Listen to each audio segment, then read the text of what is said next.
नमस्कार जय Jagannath welcome to my new fresh blog.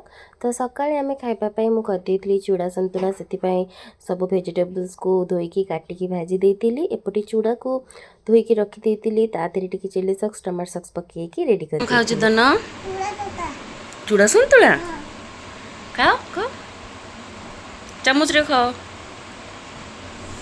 ताती जी।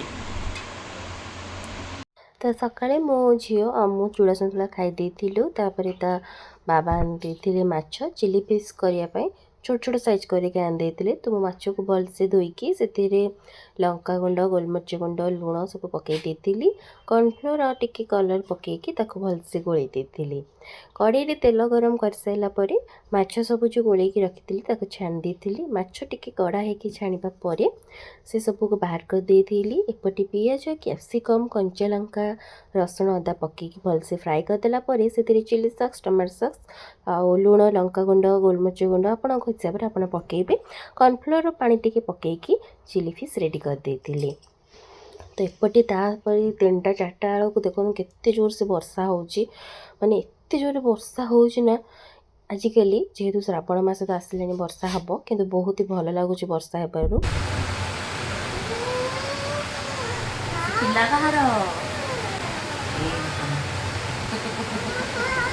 गला मो फूल दानी सब गला। तो एपटे मो झील से तार खेलिबारे पूरा व्यस्त। तो वर्षा पाग को देखिए मोर इच्छा है कि पोड़ पिठा खाइबा को। तो से क्षीर थिला क्षीर रे मुझे सुजी को भलसे गोल रखी देइथिली। तापरे आउ किछि क्षीर को मु कड़ाई रे गरम कर साइला परे जो क्षीर सुजी गोल रखी ताको पकई देइथिली। सेतिरे टिके गुजराती गोलमरिच छेचिकी पकईथिली।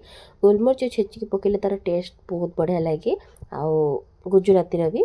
तो चीनी भी पकईकी ऐड कर देइथिली। से सब भलसे गोली हो सारा परे सेटाको ठंडा कर देइथिली। टिके काजू गोलेला बेले पकईथिली एटी सजेला बेले भी मु पकई देइची काजू और चेरी। देखंतु लुक केते ही सुंदर देखा होची। तो पोड़ पिठा पूरा रेडी आपण माने निश्चिंत घरे ट्राई करंतु बहुत ही भल लागे। खाइछु कोठी ए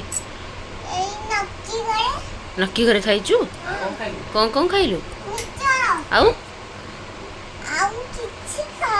भात खाइलु पूरा।